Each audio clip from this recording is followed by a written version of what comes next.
जय हिंद दोस्तों। Welcome to smart eyes foundation.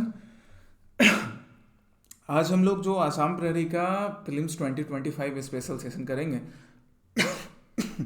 Sorry, actually I am little bit tired due to some reasons and since मेरा specs भी office में छूट गया तो लैपटॉप में देखने में थोड़ी तकलीफ हो रही है। तो आज हम बस कुछ ये 7-8 टॉपिक्स भी आपके साथ डिस्कशन करेंगे। एग्जामिनेशन नज़दीक आ रहा है, इसलिए मैं चाह रहा हूँ कि ज़्यादा से ज़्यादा टॉपिक्स आप MCQ के हेल्प से कर लो ताकि एग्जामिनेशन में आपको हेल्प मिले।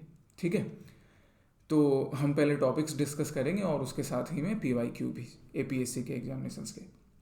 पहला है आमचांग वाइल्ड लाइफ सेंचुरी के बारे में। यू नो द लोकेशन की ये गुवाहाटी के आउटस्कर्ट्स पर पड़ता है, बट हम सिर्फ ना इस वाइल्ड लाइफ सेंचुरी की डिटेल्स नहीं पढ़ेंगे। इतना तो हमें मालूम है, हम वाइल्ड लाइफ सेंचुरी से रिलेटेड बायोडाइवर्सिटी के कंजर्वेशन से रिलेटेड क्या क्वेश्चन पूछा जा सकता है कंजर्वेशन मेथड से, वो हम लोग आज देखेंगे। क्योंकि कई बार ना डायरेक्ट वाइल्ड लाइफ सेंचुरी या पार्क से क्वेश्चन नहीं आते हैं। वैसे तो तुम्हें, अगर तुम आसाम PCS का एग्जामिनेशन दे रहे हो ना, तो आसाम में जितने भी वाइल्ड लाइफ सेंचुरीज हैं या नेशनल पार्क हैं, टाइगर रिजर्व्स हैं, बायोस्फीयर रिजर्व्स हैं, इनकी ना एक लिस्ट बना लो। कई बार मैंने तुम्हें क्लासेस में भी समझाया है, एक लिस्ट बना लीजिए। इस लिस्ट बना करके इसमें कौन से स्पीसीज हैं, जैसे आज भी उदिप्त पूछ रहा था कि मैं सर स्पीसीज भूल जाता हूँ कि इनका IUCN स्टेटस क्या है। तो देखो डियर, करना क्या है ना कि एटलीस्ट आसाम में ये जो स्पीसीज मिल रहे हैं, या कभी न्यूज़ में मेंशन रहा वेस्टर्न घाट में भी कोई स्पीसीज, तो एटलीस्ट तुम उनके IUCN डिटेल्स एक बार देख लो कि वो IUCN में कहाँ पर हैं, साइट्स में कहाँ पर हैं, और वाइल्ड लाइफ प्रोटेक्शन एक्ट में उनका क्या स्टेटस है अभी। ठीक है, इतना देख लीजिए कम से कम यहाँ पर। साथ ही साथ ये जो wild life sanctuary, national park वगैरह हैं, इनसे कौन सी रिवर्स फ्लो करती है, किस डिस्ट्रिक्ट्स के साथ इनकी बाउंड्री आसाम में है या किस स्टेट के साथ इनकी बाउंड्री है, ये चेक करने का काम। ठीक है, देन हम दूसरा पढ़ेंगे भवनी शर्मा जी के बारे में। ही मेड अस प्राउड, क्या इनका कंट्रीब्यूशन है। Than zero premium insurance scheme के बारे में, यह असम की गवर्नमेंट का एक एम्बिशियस प्रोजेक्ट है, एम्बिशियस स्कीम है। देन प्रोजेक्ट रूपांतर के बारे में, जिसने सच में रूपांतरण करने का काम शुरू किया था और अभी भी कर रही है। देन जॉइंट लाइबिलिटी ग्रुप के बारे में पढ़ेंगे। एक टेक्निकल टर्म है ये, कौन सा टर्म, जॉइंट लाइबिलिटी ग्रुप। तो क्या होता है ये जॉइंट लाइबिलिटी ग्रुप, इसके डिटेल्स देखेंगे MCQ में। Then North East innovation festival and Roopkar magazine के बारे में, और फिर बाद में फिर हम लोग PYQs करेंगे। ठीक है, सो पहला हम करते हैं वाइल्ड लाइफ सेंचुरी न्यूज में था गुवाहाटी के पास का, या कई वाइल्ड लाइफ सेंचुरी या नेशनल पार्क न्यूज में रहते हैं, तो हम बायोडाइवर्सिटी कंजर्वेशन मेथड की बात करते हैं यूजुअली, जिसको हम दो पार्ट में डिवाइड कर लेते हैं, in situ and ex situ method के रूप में, है ना। इन सिटू मतलब जब हम ऑन साइट कंजर्वेशन कर रहे हैं, और एक्स सिटू मतलब जब हम ऑफ साइट कंजर्वेशन कर रहे हैं, जैसे जू वगैरह हो गए। पहला स्टेटमेंट क्या बोल रहा है, that national park, wildlife sanctuary, reserve forest, protected forest are example of in situ conservation method. एकदम सही है जी, क्योंकि हम लोग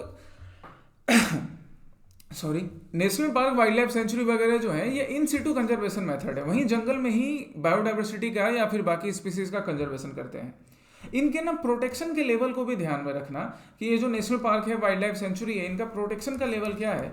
तो ये देखो मैंने तुम्हारे लिए ऐसे अरेंज किया है कि इनका प्रोटेक्शन लेवल इसी साइड से है। जैसे सबसे ज़्यादा प्रोटेक्टेड कौन सा हो गया, नेशनल पार्क, उससे कम कौन सा हो गया, वाइल्ड लाइफ सेंचुरी, फिर उससे कम कौन सा हो गया, रिजर्व फॉरेस्ट, फिर उससे कम कौन सा हो गया, प्रोटेक्टेड फॉरेस्ट। राइट, इस ऑर्डर में ही कंजर्वेशन इनका चलता है, इस ऑर्डर में ही इनका प्रोटेक्शन चलता है। दूसरा क्या, no grazing of any livestock shall also be permitted inside a national park, while in a sanctuary the chief wildlife warden may allow it with regulation। सही बात है, नेशनल पार्क में ना किसी भी टाइप की ग्रेजिंग अलाउड नहीं होती है लाइव स्टॉक की नेशनल पार्क में। अब जब ग्रेजिंग नहीं अलाउड है तो फिर तो हम हंटिंग के बारे में सोच भी नहीं सकते हैं, ये सब नहीं अलाउ होता है नेशनल पार्क में। बट वाइल्ड लाइफ सेंचुरी में भी रिस्ट्रिक्टेड रहता है, बट कभी कभी case to case basis chief wildlife warden जो है वो में अलाउ कर सकते हैं केस टू केस बेसिस में। Second statement is also true. हालांकि जो रिजर्व फॉरेस्ट है या प्रोटेक्टेड फॉरेस्ट है, यहाँ पर आपके लिए ग्रेजिंग से रिलेटेड या प्रोटेक्टेड फॉरेस्ट है, वहाँ पे लिमिटेड हंटिंग से रिलेटेड फैसिलिटी ज़्यादा रहती है। तीसरा क्या, as per WPA wildlife protection act 1972, जिसका अमेंडमेंट हो गया 2021-22 में, the central government may also declare wildlife sanctuary, national park under certain condition. Actually होता क्या है, देखो वाइल्ड लाइफ प्रोटेक्शन एक्ट ना स्टेट गवर्नमेंट को ये राइट देता है वाइल्ड लाइफ सेंचुरी या नेशनल पार्क वाले एरियाज डिक्लेयर करने का, बट साथ में साथ सेंट्रल गवर्नमेंट को भी देता है, इसलिए थर्ड भी करेक्ट है। All the three statements are correct that central government may also declare, yes in certain sections, कुछ सेक्शंस है वाइल्ड लाइफ प्रोटेक्शन एक्ट के, उस सेक्शन के अकॉर्डिंग सेंट्रल गवर्नमेंट भी डिक्लेयर कर सकती है। चलिए, तो ये हमारा पहला क्वेश्चन का एनालिसिस था। दूसरा हम किस पर आते हैं, श्री भवनी शर्मा जी के ऊपर। He really made us proud not only Assam but the entire India. अब इनका क्या रोल है, तो इन्होंने ये स्पेस एक्स के साथ as a software engineer work करते हैं, right, he belongs to Assam. अब SpaceX obviously it is a leading platform, leading company जो स्पेस एक्सप्लोरेशन के फील्ड में काम कर रही है, और इनका रोल बड़ा इंपॉर्टेंट हो गया जब इन्होंने नासा के दो हमारे स्पेस साइंटिस्ट, उनको क्रू 9 जो इनकी फैसिलिटी थी स्पेस एक्स की, उसके थ्रू वापस धरती पर लाया। इसको लेकर मैंने तुम्हारे लिए एक डिटेल सेशन भी बनाया था सुनीता विलियम्स जी का, कि घर आजा परदेसी तेरा देश बुलाए रे। ये वेबसाइट बोल रहा हूँ, स्मार्ट आईज के यूट्यूब चैनल पे अवेलेबल है, आप वहाँ जाके डिटेल्स में देख भी सकते हो कि क्या क्या चैलेंजेस थे, यहाँ से क्वेश्चंस भी कैसे पूछे जा सकते हैं। ठीक है, नेक्स्ट क्वेश्चन होगा जीरो प्रीमियम इंश्योरेंस स्कीम का। जीरो प्रीमियम इंश्योरेंस स्कीम एक एम्बिशियस स्कीम है गवर्नमेंट ऑफ असम का, जिसमें गवर्नमेंट ऑफ असम, ये आपको सामने स्टेटमेंट्स दिए हुए हैं, जरा एक बार पढ़ लेते हैं। पहला स्टेटमेंट क्या बोल रहा है, the scheme provides a minimum ₹10 lakh life insurance coverage for natural death including death due to illness. कि जब किसी गवर्नमेंट एम्प्लॉय की, और ये सारे गवर्नमेंट एम्प्लॉय पे अप्लाई हो रहा है, सारे गवर्नमेंट एम्प्लॉय ऑफ असम पर, असम के जितने भी गवर्नमेंट एम्प्लॉय हैं, इनको इनके बाकी बेनिफिट्स के साथ साथ ये इंश्योरेंस स्कीम भी मिलेगा। जीरो प्रीमियम है, मतलब कोई पैसा देने की जरूरत नहीं है, ये हिंट यहां पर है, पैसा नहीं देना है, प्रीमियम नहीं देना है। 10 लाख रुपए आपको मिलेगा लाइफ इंश्योरेंस कवरेज अगर आपकी डेथ होती है नेचुरली या बीमारी की वजह से होती है। लेकिन सपोज आपकी डेथ एक्सीडेंट की वजह से होती है तो आपको 1 करोड़ रुपए मिलेगा, और अगर सपोज किसी एक्सीडेंट की वजह से पार्शियल डिसेबिलिटी होती है तो 80 लाख रुपए मिलेंगे। कंप्लीट डिसेबिलिटी हो जाती है अनफॉर्चुनेटली अगर, तो कंप्लीट डिसेबिलिटी के केस में आपको ठीक 1 करोड़ रुपया फिर मिलेगा, जैसा एक्सीडेंटल डेथ के केस में मिलता है। सो सेकंड भी ट्रू है। थर्ड क्या है, the scheme requires employ to pay a nominal monthly premium deducted from their salary.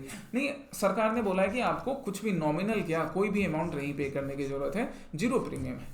Third is wrong. Fourth क्या, the insurance benefits are facilitated through salary accounts held with empanelled bank such as state bank और any other commercial bank. कि आप government employ हैं, आपका खाता किसी भी bank में है, तो डायरेक्ट आपको वहां से ही आपको आपके इंश्योरेंस बेनिफिट्स मिलने लगेंगे। आपको अलग से रजिस्टर करने की जरूरत नहीं है, आपको अलग से बैंक अकाउंट खुलवाने की जरूरत नहीं है, आपका ऑटो रजिस्ट्रेशन हो जाएगा, ऑटो बैंक अकाउंट जो है उसी में पैसे जाएंगे। सो थर्ड स्टेटमेंट रॉन्ग था, 1, 2 एंड 4 करेक्ट है, आंसर हो गया बी। अब बाकी इंश्योरेंस स्कीम की बात करते हैं, तो इंश्योरेंस स्कीम या इंश्योरेंस पॉलिसीज से रिलेटेड चीज़ों को कौन रेगुलेट करता है, उस अथॉरिटी का नाम क्या है, स्टेटस क्या है, ये मुझे कमेंट सेक्शन में तुम बताओगे। देन नेक्स्ट आता है पर्पल फेयर। पर्पल फेयर, चलिए अब हम पर्पल फेयर पे चलते हैं। तो पर्पल फेयर असम क्या है, दैट पर्पल फेयर क्या है, एक टाइप का फेयर है, एक फेस्टिवल है। ये राइटिंग कहाँ चले गया, हाँ कर चलेगा, एक फेस्टिवल है जिससे रिलेटेड स्टेटमेंट्स क्या है। The purple fair was organised by CRCSRE Guwahati, means composite regional centre for skill development and rehabilitation for divyangjan under the ministry of social justice and empowerment. तो एकदम सही बात है, पहला स्टेटमेंट सही है कि ये जो है यूनिट है, क्या नाम है यूनिट का, the CRCSRE composite regional centre for skill development and rehabilitation. किसके स्किल डेवलपमेंट और रिहेबिलिटेशन की बात हो रही है, दिव्यांगजन की, under the ministry of social justice and empowerment. इन्होंने पर्पल फेयर ऑर्गेनाइज किया, ये आसाम में और कई और बाकी स्टेट्स में भी ऑर्गेनाइज किए जाते हैं। इनका मेन पर्पस होता है दिव्यांगजन के लिए उनके स्किल डेवलपमेंट के इनिशिएटिव्स को प्रमोट करना, उनके रिहेबिलिटेशन को इंश्योर करना, उनको अपने आर्ट को, उनके अपने स्किल्स को भी शोकेस करने के लिए एक प्लेटफॉर्म देने का काम करना। पहला करेक्ट है। दूसरा क्या, the event was held at 5 districts of Assam at Baksa, Silchar, Barpeta, Kamrup and Sivasagar districts of Assam. एकदम करेक्ट है जी। इसको असम के अलग अलग इन 5 डिस्ट्रिक्ट्स में इस तरह से सेलिब्रेट किया गया था, ऑर्गेनाइज किया गया था। इसमें साथ में एनजीओ का भी यूज किया जाता है, जैसे सक्षम नाम की एक एनजीओ, सक्षम, देखो नाम कितना अच्छा है इनका, कि ये सक्षम लोगों को इनेबल करवा रही है, जो दिव्यांगजन है उनको भी। Third, the event features performance and exhibitions by persons with disabilities or special abilities, showcasing their talents and promoting inclusivity. कि जो हमारे पर्सन्स विद डिसेबिलिटीज हैं या जिनको हम बोले स्पेशल एबिलिटी बुलाते हैं, ये कहना ज़्यादा सही होगा, स्पेशल एबिलिटी। तो जो पर्सन विद स्पेशल एबिलिटी है उनको अपने टैलेंट दिखाने का काम, उनकी इंक्लूसिविटी बढ़ाने का काम, ये इस इवेंट का एक मेन पर्पस था। तो तीनों स्टेटमेंट करेक्ट होंगे, ठीक है, याद रखिएगा पर्पल फेयर। देन प्रोजेक्ट रूपांतर की बात करते हैं। प्रोजेक्ट रूपांतर में पहला स्टेटमेंट क्या है, that it is a flagship CSR, corporate social responsibility. Corporate social responsibility हम कई बार इकोनॉमिक्स के क्लासेस में या ऐसे पढ़ते हैं कि जो बड़े कॉर्पोरेट यूनिट्स होते हैं उनके ऊपर एक रिस्पॉन्सिबिलिटी क्या होती है कि भैया आप जो प्रॉफिट कमा रहे हो तो आप समाज को थोड़ा रिटर्न भी करो।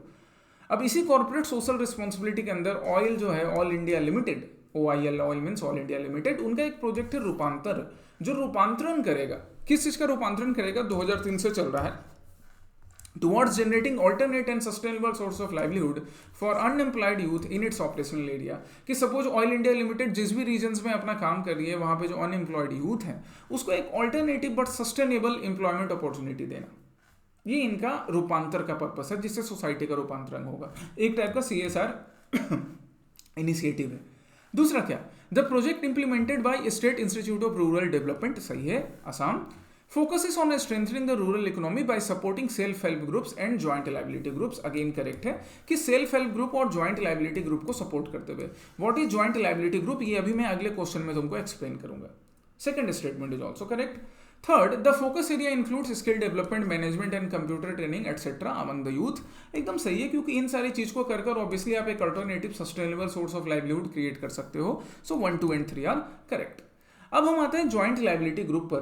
तो ज्वाइंट लाइबिलिटी ग्रुप को समझने के लिए ना यहाँ तो मैंने क्वेश्चंस बना भी दिया है, MCQ बना दिया है तुम्हारे लिए, बट पहले ना इस वर्ड को समझो। लाइबिलिटी की बात हो रही है, मतलब एक ऐसा ग्रुप जो कि ज्वाइंट लाइबिलिटी लेगा। अब ये लाइबिलिटी ज्वाइंट लेकर क्या कर सकता है, ये बैंक के पास जा सकता है और बैंक से बोलेगा कि भैया हमको लोन दे दो।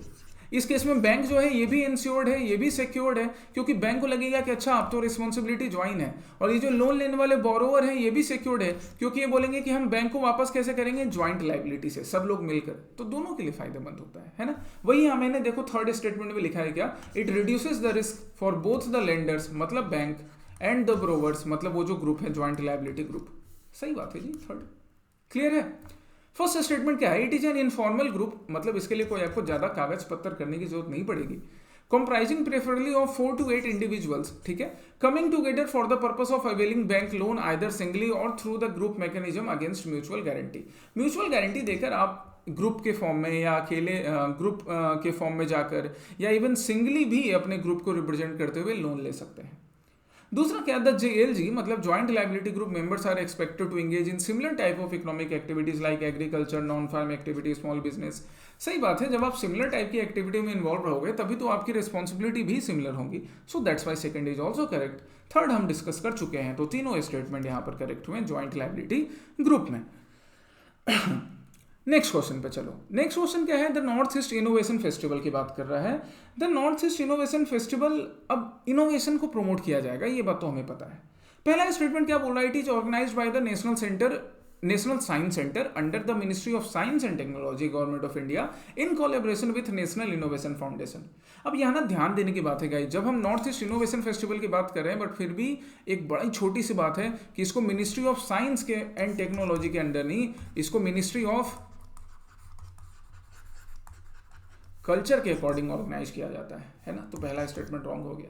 दूसरा क्या, the event provided a platform for young innovators to showcase their ideas and connect with experts in the field. एकदम सही बात है कि यंग इनोवेटर्स को अपने आइडियाज शोकेस करना, बताना, इस चीज के लिए जो हमारे यूथ हैं उनको एक प्लेटफॉर्म प्रोवाइड करवाया जाता है। They can showcase their idea, they can get connect with the expert, जिससे कि इनोवेशन को और प्रमोशन मिलेगा। Second statement is correct. तो आंसर क्या हो जाएगा भैया हमारा, 2 हो जाएगा, है ना। अब हम चलते हैं किस पर, नेक्स्ट। हाँ, यहाँ आप नॉर्थ ईस्ट इनोवेशन फेस्टिवल के थोड़े डिटेल्स देख लीजिए कि जो 2025 में हुआ इसका पर्पस क्या है। इसका तो एक मेन फीचर क्या है कि ये 10th एनिवर्सरी को सेलिब्रेट कर रहा है, किसके, दीनानाथ पांडे जी से एसोसिएटेड जो स्मार्ट आइडिया इनोवेशन अवार्ड है, जो कि हर साल साल दर साल या रेगुलर इंटरवल पर न्यू इनोवेशंस को जो सोसाइटी में कुछ बढ़िया कंट्रीब्यूट कर रहे हैं उनको लिए Dinanath Pandey smart idea innovation award दिया जाता है। इसकी 10th एनिवर्सरी इस साल मनाई गई है, जिसमें 3 कैटेगरी है। सबसे पहले प्लेटिनम कैटेगरी। तो प्लेटिनम कैटेगरी इस पर मिला एक नया इनोवेशन जिसको device for oral health analysis बोलते हैं।